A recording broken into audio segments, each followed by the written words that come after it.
Assalamualaikum warahmatullahi wabarakatuh. Bismillahirrahmanirrahim. Alhamdulillahirabbil alamin wa bihi nasta'in ala umuri dunya waddin. Assalatu wassalamu ala asyrofil anbiya'i wal mursalin wa ala alihi wa sahbihi ajma'in, amma ba'd. Bapak-bapak, ibu-ibu kaum muslimin jamaah Masjid Syuhada rahimakumullah. Tak henti-hentinya kita menyampaikan ucapan hamdalah wa syukurullah, di mana pada malam ini kita melanjutkan kembali kajian kita sebagaimana hari-hari yang lalu.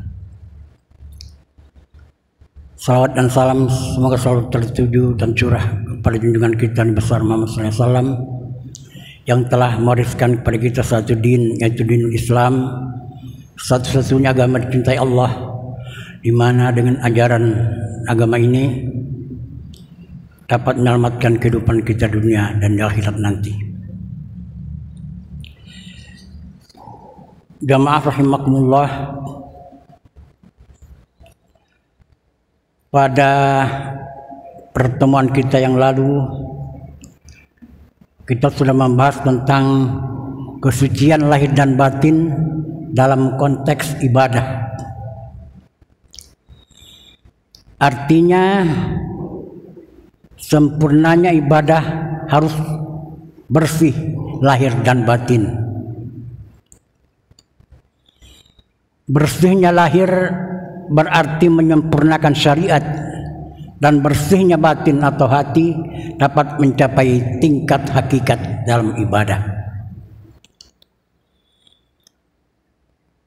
Di dalam ini contoh konkretnya tentang pengertian syariat dan hakikat. Ayat ke-6 dari surah Al-Fatihah yang selalu kita baca dalam salat sekurang-kurangnya 17 kali sehari semalam. Ayat yang ke-6 berbunyi iyyaka na'budu wa iyyaka nasta'in.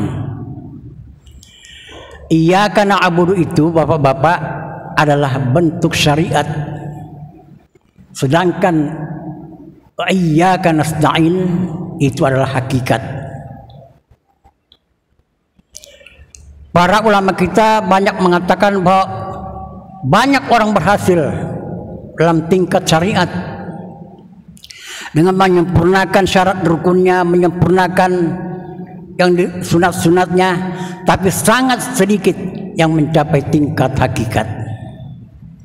Ya. Jadi iyyaka na'budu, kepada Engkau lah kami mengabdi Allah. Pengabdian kita itu dalam bentuk ibadah, misalnya kita sholat, kita puasa, kita haji, ya, kita berhubungan kepada antara sesama manusia. Hablum minan nas, wa hablum minallah, wa hablum minal alam. Hubungan kita terhadap alam semesta itu merupakan syariat. Kita sakit disyariatkan untuk berobat, tidak boleh pasrah. Terserah aja lah, mau sembuh enggak, ya. Kita sakit disyariatkan harus berobat. Kita mau kaya disyariatkan harus bekerja. Bekerja dalam agama itu wajib hukumnya, tapi tidak wajib berhasil. Berhasil atau tidaknya suatu pekerjaan apabila sempurna syarat-syarat dan rukunnya.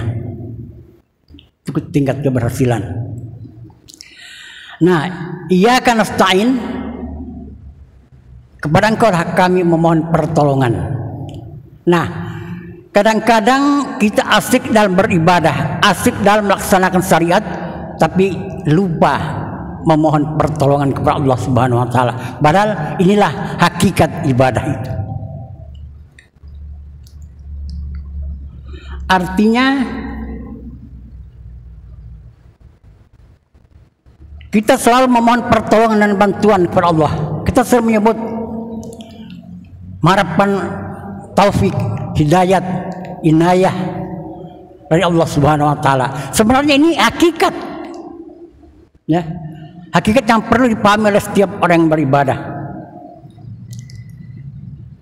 Artinya dalam setiap ibadah kita harus memahami dan meyakini bahwa tanpa hidayah dan pertolongan Allah kita tidak akan bisa melakukan apa-apa.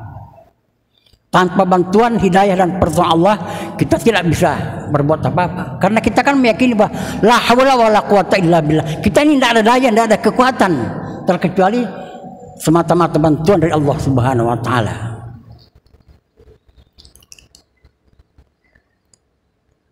Salah satu contoh misalnya Bapak, Nabi Musa itu dikenal sebagai nabi yang mempunyai ego yang tinggi, mempunyai aku yang besar, yang hebat. Dia merasa dialah nabi yang paling hebat, dialah nabi yang paling tinggi pengetahuannya, dialah nabi yang merasa tinggi ilmunya, memiliki segala macam ilmu. Lalu Tuhan memberikan teguran, tidak wahai Musa, masih ada di antara salah seorang hambaku yang aku sudah berikan petunjuk dan ilmu yang lebih tinggi daripadamu. Itu yang kita kenal dengan Nabi Khidir, yang ceritanya ada di dalam Al-Quran. Ya. Karena Nabi Musa penasaran, dia sebenarnya menuntut ilmu hakikat.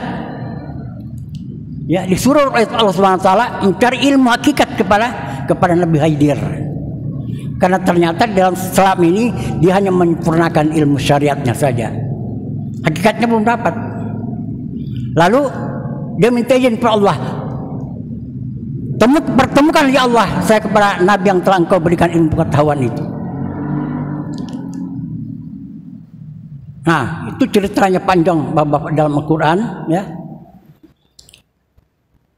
Lalu dia minta izin, ya, setelah ketemu Nabi Khidir. Hal attabika lan tu'alliman mimma tusda.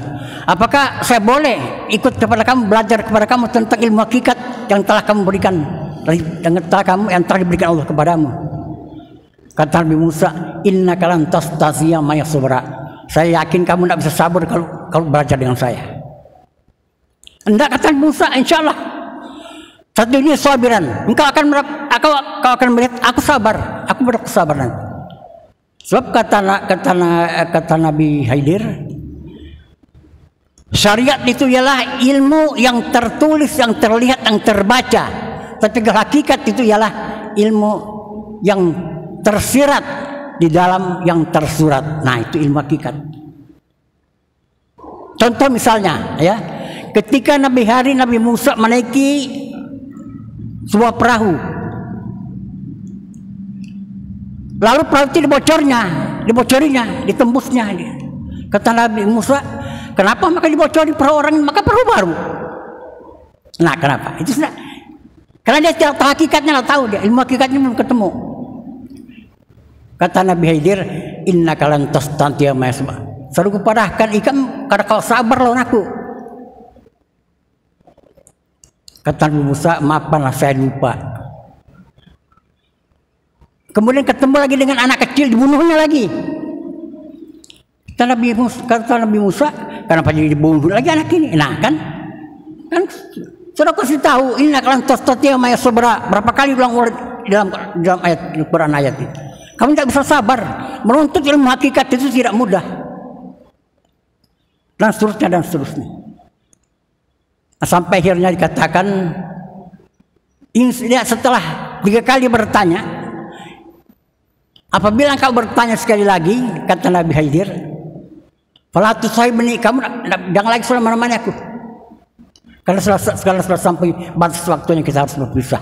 Tapi sebelum kita berpisah, akan saya jelaskan kenapa perahu itu saya bocori, kenapa anak kecil laki-laki itu saya bunuh, ya. Kemudian satunya lagi, kenapa jadi dinding yang merebah itu saya dirikan. Kamu katakan saya sengaja mendirikan karena saya mau mengejar upah. Nanti saya jelaskan satu. Perahu itu saya bocori, kata Nabi Khidir. Itu memang perahu itu perahu baru, kapal baru. Saya bocor supaya tembus ke masuk air. Karena di belakang itu ada raja yang selalu mengambil perahu baru yang diketemukannya dalam perjalanan. Jadi saya bocor, kalau dia bocor kan, sedangkan perahu ini satu-satunya yang dipergunakan oleh yang punya untuk mencari mencari apa namanya Makkah di laut. Jadi saya mencari. Nah itu hakikatnya kan, dia Nabi Musa berketemu. Kenapa anak laki-laki kecil ini saya bunuh? Kata Nabi Khidir.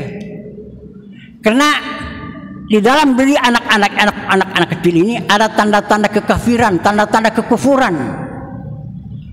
Kalau tidak saya bunuh, ini akan menyebarkan fitnah di tengah-tengah kehidupan masyarakat. Dan banyak nanti orang menjadi kafir oleh karenanya. Makanya saya bunuh. Tuhan akan menggantikan lebih baik daripada ini.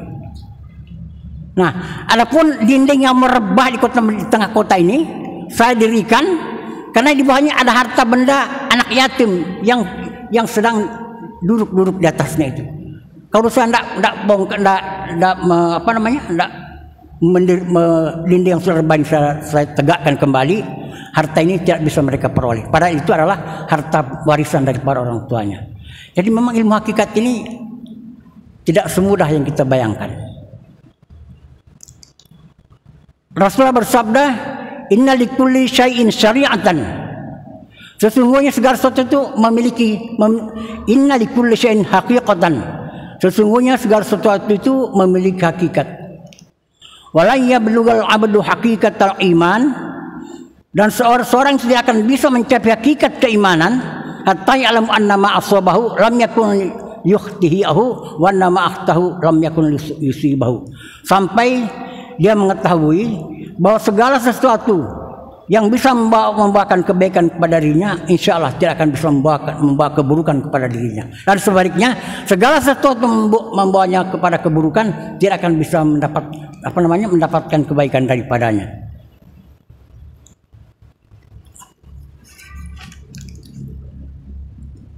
Jadi syariat ialah segala peraturan-peraturan bagi umat Islam yang bersumber dari wahyu Allah Subhanahu wa taala, meliputi aturan-aturan manusia dan berhubungan kepada Allah, hablum minallah, berhubungan kepada manusia, hablum minannas, dan berhubungan kepada alam sekeliling. Ini kita kenal dengan istilah hablum minal alam. Nah, sedangkan pengertian ibadah itu ialah al-ibadah ismun jami'un yuhibbullah wa yardah. Ibadah itu ialah sekumpulan nama yang disenangi dan disukai oleh Allah, baik dalam ucapan, perbuatan, dan tingkah laku. Ini ibadah. Jadi semua kegiatan kita bapak-bapak, sejak kita bangun tidur sampai kita mau tidur kembali, itu bisa bernilai ibadah asal diniatkan kepada Allah dan mencapai keridhaan Allah. Oleh karena itu, di dalam setiap kita mengatakan sesuatu, berucap sesuatu, wala taqulan lisan inni fa'ilun zalika qadan. Kan orang banyak kadang-kadang kalau sudah asik bicara, wah besok saya mau ke Banjarmasin. Seperti kata pasti gitu. Saya besok mau ke Samarinda, besok saya mau berangkat ke Balikpapan. Tapi kata Allah jangan. Wala taqulan lisan inni fa'ilun zalika illa ayyasha Allah. Ucapkanlah insyaallah. Insyaallah kalau tidak halangan saya mau ke Banjar. Jadi segala kegiatan kita itu tetap kita sandarkan kepada Allah Subhanahu wa taala dalam rangka mencari keridhaan Allah untuk mencapai tujuan hakikat itu sendiri. Ya, kadang-kadang kan kita karena keasikan misalnya, kita kadang-kadang tidak lagi bersandar kepada Allah. Ya. Padahal itulah, oleh karena itu dikatakan bahwa al-hakikatu bila syariah batil. Hakikat saja tanpa syariat itu batil.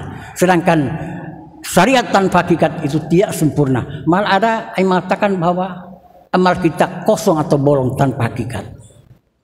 Nah, salah satu sarana untuk mencapai hakikat itu ialah menyempurnakan doa dalam ibadah. Jadi kalau kita memang habis mengaji kah misalnya, habis ibadah kah, kita jangan ketinggalan berdoa kepada Allah Subhanahu wa taala. Cerita seorang laki-laki di zaman Rasulullah, ada seorang laki-laki rajin berjamaah dan selalu di belakang Rasulullah. Jadi Rasulullah hafal. Sehingga pada suatu hari, tapi anehnya begini, setiap habis sholat dia tidak sempat lagi berzikir, tidak sempat lagi berdoa, langsung angkat kaki. Satu saat lalu ditanya Rasulullah, saya perhatikan kamu rajin beribadah, itu bagus. Tapi yang saya herankan setiap habis salam, kamu Saya tidak pernah lihat itu berzikir atau berdoa, menyempurnakan sholat. Apa katanya? Wahai Rasulullah, betul. Saya ini punya sarung cuma satu, gantian lawan bini. Nah, sementara saya sholat ini, bini ulun itu mesti harap di rumah menunggu sarung. Itu ceritanya, kisah di zaman Rasulullah. Ya, begitu miskinnya tuh hidup, laki bini bisa tapi sebutin aja. Kira-kira kita semiskin-miskinnya hidup di dunia ini, karena jual kalau belum ada jual, kita laki bini bisi. Tapi satu, kalau kisah Ali bin Abi Thalib itu lain lagi. Suami Siti Fatimah radhiyallahu anha. Ya. Sewaktu Rasulullah datang ke rumahnya malam hari, pada waktu angin dibuka, pada waktu pintu dibuka, angin gurun bertiup ke dalam rumah Ali bin Abi Thalib, kelihatan dia menggigil kedinginan. Karena pendeknya sarung dipakainya, apabila ditarik ke atas kelihatan batis, ditarik ke bawah kelihatan kepala. Begitu sederhananya, kalau tidak boleh dikatakan miskinnya hidupnya Rasulullah SAW. Itu ceritanya gak panjang, bapak-bapak, kamu mau ceritakan dari awal sampai akhir gak panjang. Ya.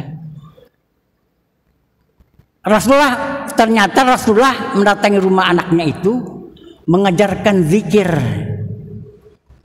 Sebab pernah laki bini, ya singkat ceritanya ini, Ali dan Fatimah datang ke rumah Rasulullah untuk minta salah seorang pembantu. Karena Rasulullah baru pulang dari berperang dengan membawa tawanan perang yang begitu banyak. Kata Ali bin Abi Thalib, coba ini bahasa gampangnya ya, kita terjemahkan dalam bahasa yang gampang. Coba Bang Ika minta Sikung aja pembantu tawanan perang dari Rasulullah untuk membantu kita menggiling gandum. Itu tangan Fatimah itu lecet-lecet tiap hari menggiling gandum untuk menghidupi keluarganya.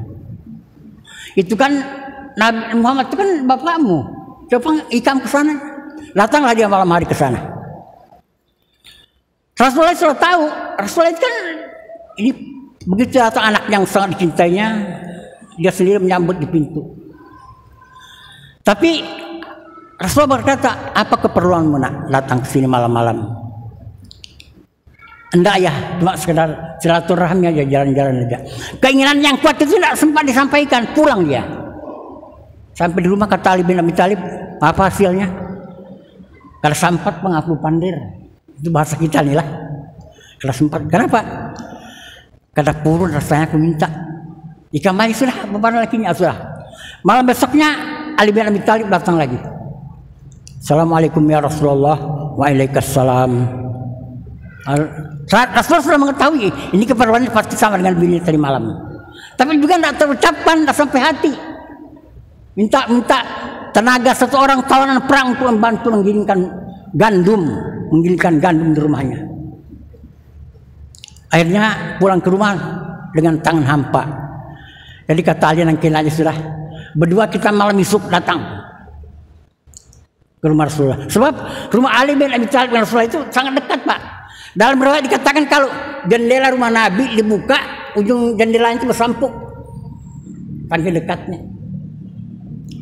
Datang laki bini ke rumah,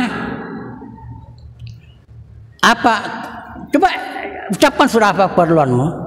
Insya Allah ayah akan menyempurnakan keperluanmu. Kada sempat dua benar, kada kawa juga. Nah, pulang sama mereka. Besok malam baru datang, inilah lanjut. Ini dari awal cerita nih. Rasulullah sendiri datang. Kata Rasulullah, maukah engkau kuajari satu ilmu? Dan ini merupakan ilmu hakikat. Nah, ini.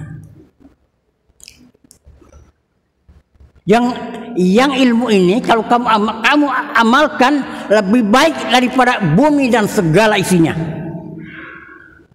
Serentak lagi pada mau ya Rasulullah mau. Nah coba jadi ilmu ini tidak diajarkan kepada Abu Bakar, kepada Umar, kepada tidak. Ada riwayat yang mengatakan bahwa sampai mati mereka tidak tahu ilmu itu. Sebab itu diajarkan langsung oleh Rasulullah kepada anak menantunya. Apa itu? Kata Rasulullah, ucapkan subhanallah. Ini yang kita amalkan sudah tiap sholat ini. Kata Rasulullah, ucapkanlah subhanallah 33 kali setiap habis sholat. Alhamdulillah subhanallah 33 kali, alhamdulillah 33 kali, Allahu akbar 33 kali. Amalkan itu. Ini yang dipesan oleh Nabi waktu Mu'adz bin Jabal diutus ya untuk memberikan dakwah ke negeri Yaman. Apa ilmu yang perlu saya sebarkan pertama kali ya Rasulullah? Kata Rasulullah, ini zikir ini dulu yang penting. Jangan sampai orang itu habis sholat assalamualaikum warahmatullahi wabarakatuh lari. Tidak sempurna ibadahnya. Tidak akan tercapai tingkat hakikatnya dalam sholat, tidak bisa. Jadi baca itu zikir. Ilahi Rabbi subhanallah. Ya. Jadi kalau kita kan ada punya pedoman Pak, ya buku Tarjih Muhammadiyah itu jelas diterangkan. Jadi apabila kita melaksanakan sholat maghrib, ya kan misalnya kita ambil contoh, ya kan begitu kita salam ucapan astagfirullah, astagfirullah, astagfirullah 3 kali. Ini sudah pernah saya sampaikan. Mau yang agak yang apa namanya itu yang pendek, mau yang agak panjang astagfirullahaladzim, astagfirullahaladzim, astagfirullahaladzim 3 kali. Mau yang agak panjang lagi astagfirullahaladzim alladzi la ilaha illallahul qayyum atubu ilaih. Tapi mungkin kepanjangan. Ya. Nah, baru baca kalau kebiasaan kita kan Allahumma, kalau di dalam putusan tarjih itu Allahumma antas salam wa minkas salam alaikum warahmatullahi wabarakatuh. Nah, baru baca apa namanya? Allahu la ilaha illallah. Ayat kursi dan seterusnya. Baru kita berdoa. Dan ini disyariatkan itu bukan berjamaah dengan imam. Di sini kelirunya, ya. Kan biasanya kita dengar di masjid. Ya, selain daripada tempat kita lah. Itu kan pribadi, masing-masing. Disyariatkan tuh di ilmu fikihnya mengatakan tidak ada, dan memang maaf ya Bapak, tidak ada satu perintah, satu ayat pun, satu dalil pun yang menyuruh kita membaca itu secara berjamaah dengan imam. Karena di dalam ilmu fikihnya itu kalau kita sudah mengucapkan assalamualaikum warahmatullahi ke kanan, assalamualaikum, itu putus hubungan dengan imam, selesai sudah. Jadi kita zikir, berdoa masing-masing kita menurut keperluan kita, menurut kepentingan kita, silahkan berdoa. Kata Rasulullah, silahkan berdoa. Fa idza qadaytumus sholata fadhkurullaha qiyaman wa qu'udan wa ala junubikum. Nah, itu perintahnya. Jadi kalau kita sudah selesai wa idza qadaytumus sholat, selesai sholat, fadhkurullaha, zikir kepada Allah. Tidak sempat di masjid zikir, pulang ke rumah. Di waktu berdiri, di waktu berbaring, di waktu duduk, waktu kiaman, waktu dan wala junubikum, banyak kesempatan. Setiap saat kita disyariatkan, disunatkan untuk berzikir. Tujuannya apa? Untuk mencapai tingkat hakikat di dalam ibadah kita.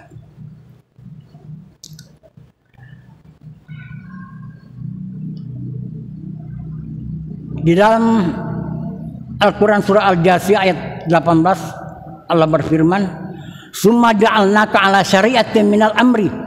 Kemudian kami jadikan bagimu syariat untuk segala macam urusan. Fattabi'ha, ikuti olehmu. Wala tattabi' ahwa alladzina la ya'lamun. Jangan kami ikuti kemauan orang-orang yang tidak mengetahui apa-apa.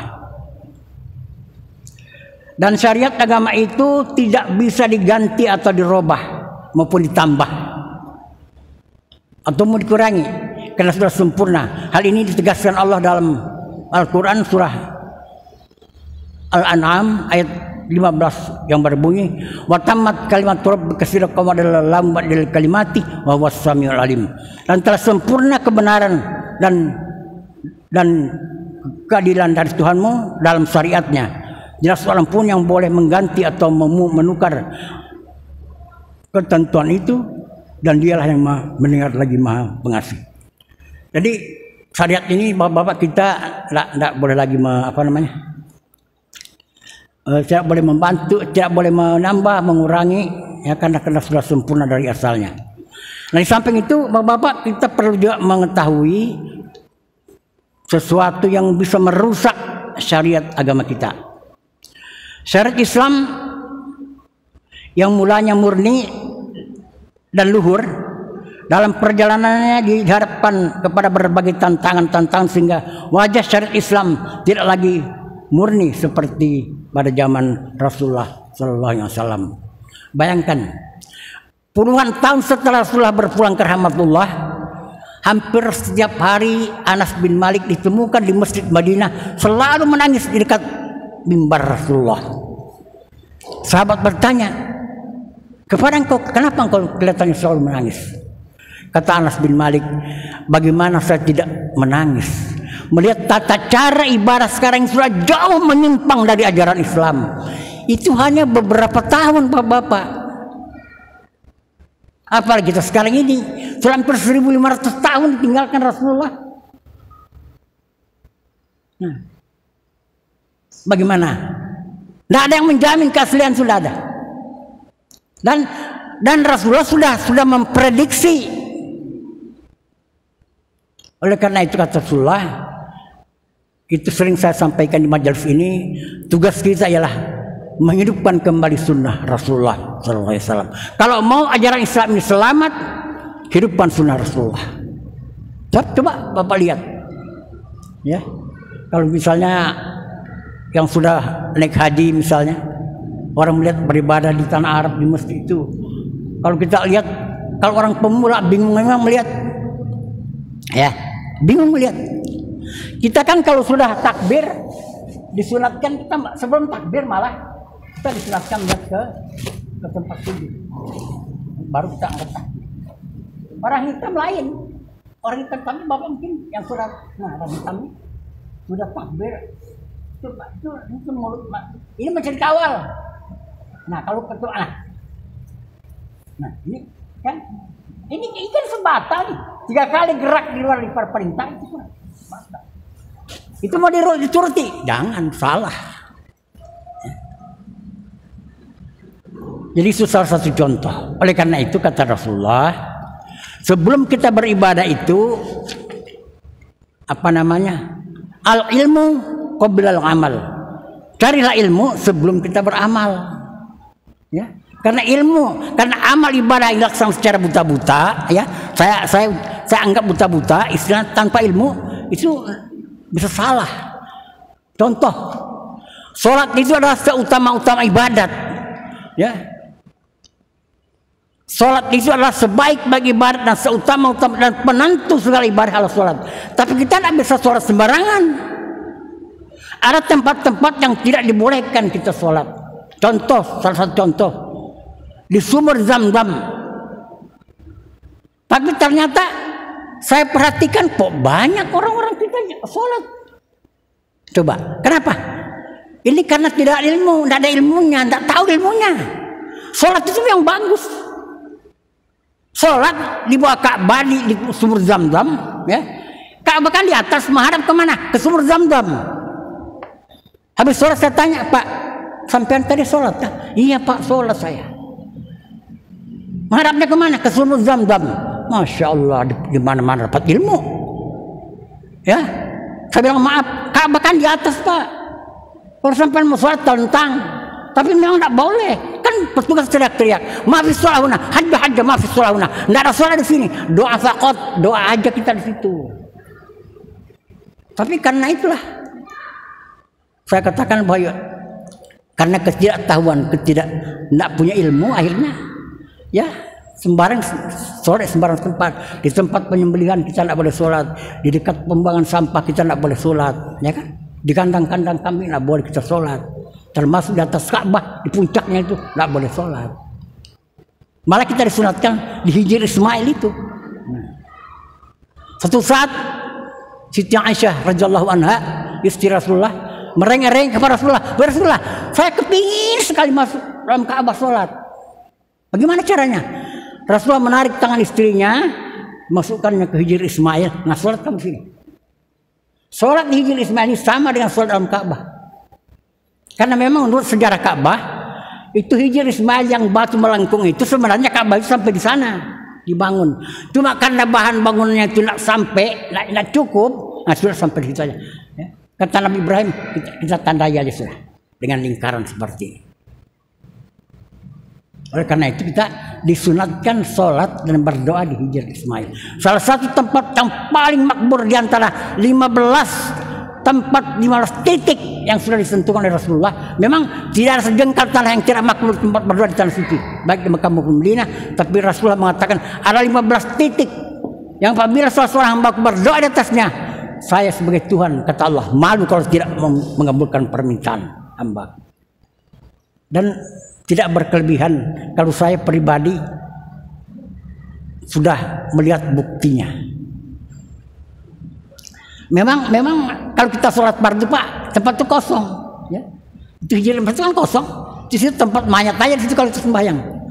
Kalau kita sholat, makam baik ini Hijr Ismail itu tidak boleh kita sholat di waktu di situ. Itu hanya sholat sunat ya, sholat sunat mutlak istilahnya. Kita sholat mutlak dan berdoa. Itu pun dalam itu tempat yang paling makmur tepat berada di bawah pancuran Ka'bah.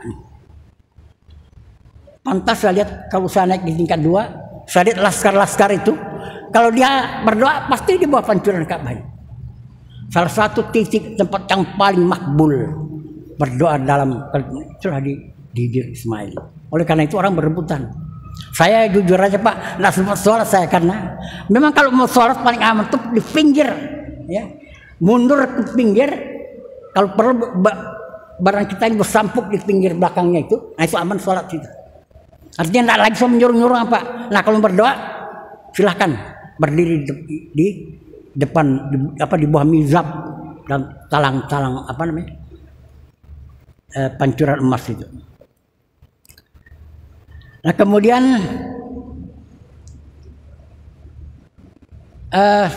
saya jelaskan kembali tentang hal-hal yang bisa merusak syariat Islam ini. Yang pertama itu ialah bid'ah. Ini yang paling berat kerusakannya, ya, dalam syariat kita ini bid'ah ini. Tambahan-tambahan dalam ibadah yang tidak pernah dicontohkan oleh Rasulullah maupun para sahabat-sahabat. Kata Rasulullah, dan ini memang sudah diprediksi Rasulullah. Kata Rasulullah, "Satastariqu ala ummati 73 firqah." Umatku nanti akan berpecah belah dalam 73 golongan. Tidak pasti, tapi begitu. Itu sabda Rasulullah, hadis sahih diriwayatkan oleh Imam Bukhari dan Muslim. Sataftariqu ummati ala 73 firqah, kullum finnar, kata Rasulullah. Umatku akan berpecah berfirqah-firqah 73 firqah, kullum finnar, semua masuk neraka illa firqatun wahidah, kecuali satu saja. Yang mana kata sahabat? Ma'alayya wa ashabi, apa-apa yang datang daripadaku dan dari sahabat-sahabat itu.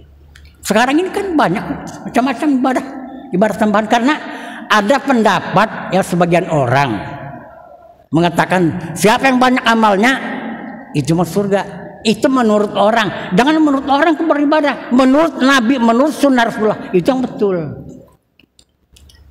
Ya, ini kadang-kadang Bapak Ibu, maaf ini, kadang-kadang ada guru, ya, di mana jamaahnya itu berpingkut mati lawan gurunya, ya. Pengalaman saya dulu naik haji, karena saya sebagai pembimbing ditunjuk, jadi bilang dokter kloter, Pak Ustadz, saya lihat jamaah kita laki-laki ini kok ada pakai kaos kaki, dia sedang pakai pakaian itu pakai kaos kaki. Nah, kan laki-laki kan tidak boleh. Ya? Saya tanya, Pak, kok sampean pakai ini? Saya kan mau ini, pakai kaos kaki. Pak, guru saya menyuruh, guru saya di kampung menyuruh pakai kaos kaki. Saya bilang pakai kaos kaki itu perempuan, Pak. Itu betul. Kalau laki-laki tidak boleh, Bapak didenda itu. Kalau memang tahu dan memakai, didenda 1 ekor unta, berani tidak? Pak, saya tidak tahu. Nah, cepat buka itu. Nah itulah. ibadah tapi tidak punya ilmunya. Oleh kata Rasulullah, ya, apa namanya? Al ilmu qabla al amal. Cari ilmunya. Sebelum kita beramal itu, sebelum kita beribadah, cari ilmunya dulu.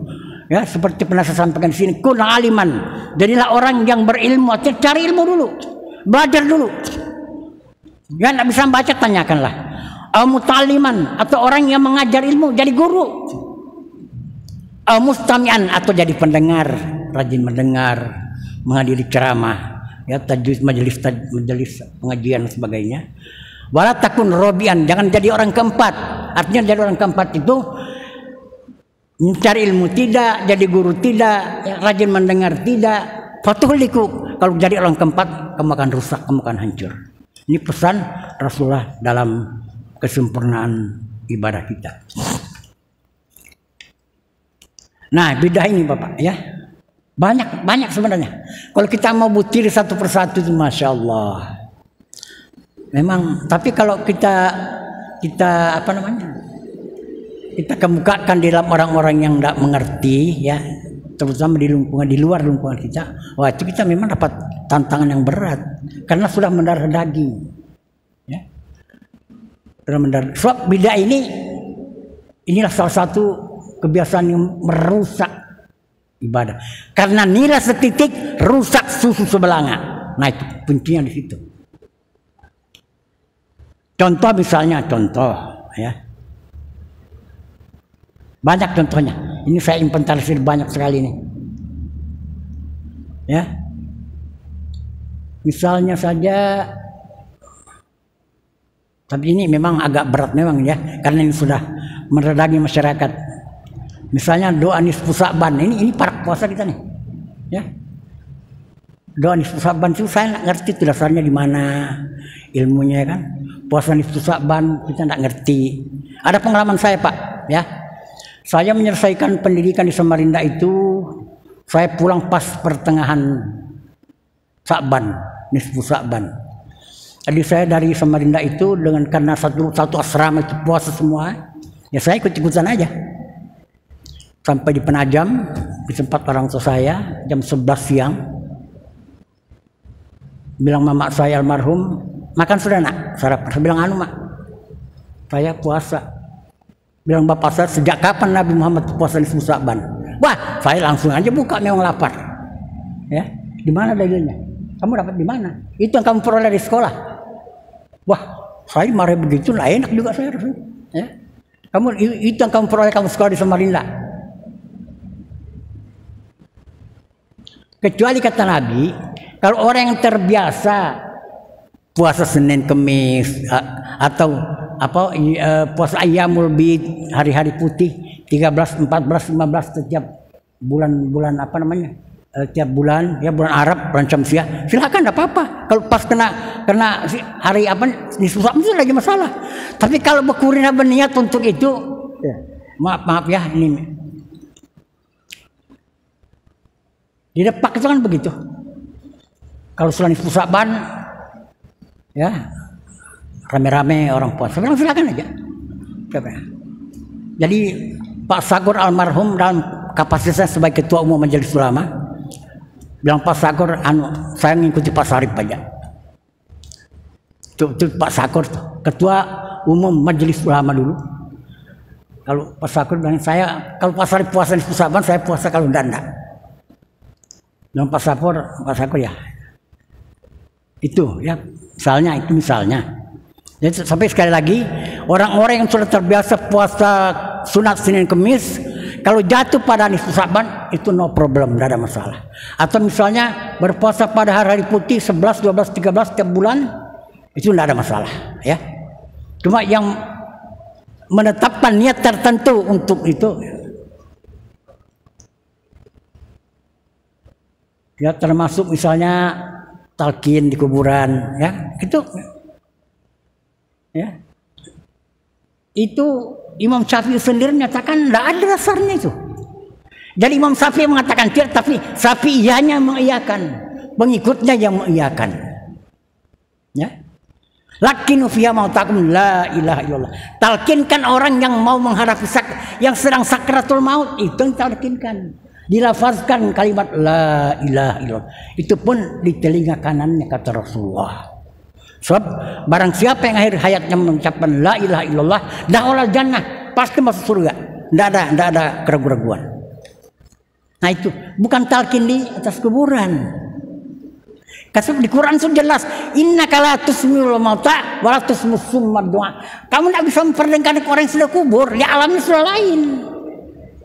Ngapain membuang-buang waktu? Di Quran, ini kan Quran ini, bukan hadis. Kalau hadis boleh kita bahas, tapi Quran. Innaka la tusmi'ul mauta. Kamu tidak bisa memperdengarkan apapun yang kamu baca di atas kuburan itu, biar 3 hari 3 malam kita talkinkan, tetap lain. Kalau Rasulullah itu bisa mendengar, Pak. Satu mukjizat Rasulullah itu hebat. Orang di kubur itu Rasulullah bisa tahu orang yang disiksa di kubur nih. Waktu sahabatnya bernama Nuaim meninggal, ada salah seorang sahabat Rasulullah yang paling disenanginya bernama Nuaim itu meninggal. Dalam riwayat dikatakan dia sendiri memandikan, dia sendiri mengafani, harus menyolatkan. Begitu jamaah semua pulang mengantarkan kuburan, dia tinggal sendiri, sahabat tinggal. Jadi kata Rasulullah, pulang aja kamu, biarkan saya tinggal sendirian di kuburan. Jadi sahabat bilang, ngapain Rasulullah di kuburan sendirian? Dia mau mendengar sahabatnya ini masuk ahli surga ke ahli neraka kah? Karena nanti kalau begitu orang pulang, ya, di dalam riwayat dikatakan sampai mayat itu masih mendengar terompah bunyi sandal sepatu yang mengantarkannya ke kuburan. Setelah hilang istri datang sudah mungkar nakir. Dari percakapan pertama Rasulullah sudah mengetahui apakah sahabat saya Nuaim ini masuk ahli neraka ke ahli surga. Begitu datang mungkar nakir, apa katanya? Assalamualaikum ya ahlal jannah. Selamat dan sejarah kepada engkau wahai ahli surga. Pulang surah Nabi, yakin sudah ini masuk surga, ini masuk surga. Ucapan mungkar nakir sudah didengar Rasulullah. Assalamualaikum ya ahlal jannah. Keselamatan kesejahteraan bagimu wahai ahli surga. Sudah pulang surah Nabi. Ya sudah yakin masuk surga teman saya. Nah, sama dengan waktu mendengar berjalan beberapa orang sahabat, tiba-tiba beliau stop dalam posisi seperti mendengar sesuatu. Kata sahabat, kenapa Rasulullah? Saya mendengar sesuatu kata Rasulullah. Ini kuburan siapa ini? Ini si Fulan. Yang satu ini Bang, ini si Fulan. Kenapa Rasulullah? Keduanya sekarang sedang siksa dalam kubur. Kenapa? Yang satu ini kencing ndak cebok. Kencing ndak cebok, ndak bebasuh, pipis ndak bebasuh. Yang satunya ini suka gibah, menceritakan cacat orang, aib orang, ini kerjanya. Nah coba, itu salah satu contoh untuk kita dan umat Rasulullah SAW. Ya, termasuk juga misalnya yang merusak syariat kita itu orang yang mempercayai hari-hari sial. Wah, ini hari sial nih. Ya. Apalagi bulan Safar. Biasanya kalau bulan Safar itu macam-macam sudah, ya. Macam-macam dikatakannya bulan Safar itu bulan sial. Itulah ini semua macam-macam. Ya. Itu merusak akidah itu, merusak syariat. Termasuk juga merusak akidah kita, ya. Nah, inilah Bapak-bapak yang dapat saya sampaikan pada pertemuan kita malam hari ini. Mudah-mudahan kita masih diberikan umur panjang, kesehatan, sehingga kita dapat melanjutkan kajian kita demi kesempurnaan ibadah kita di masa-masa yang akan datang. Wabillahi taufiq wal hidayah. Assalamualaikum warahmatullahi wabarakatuh.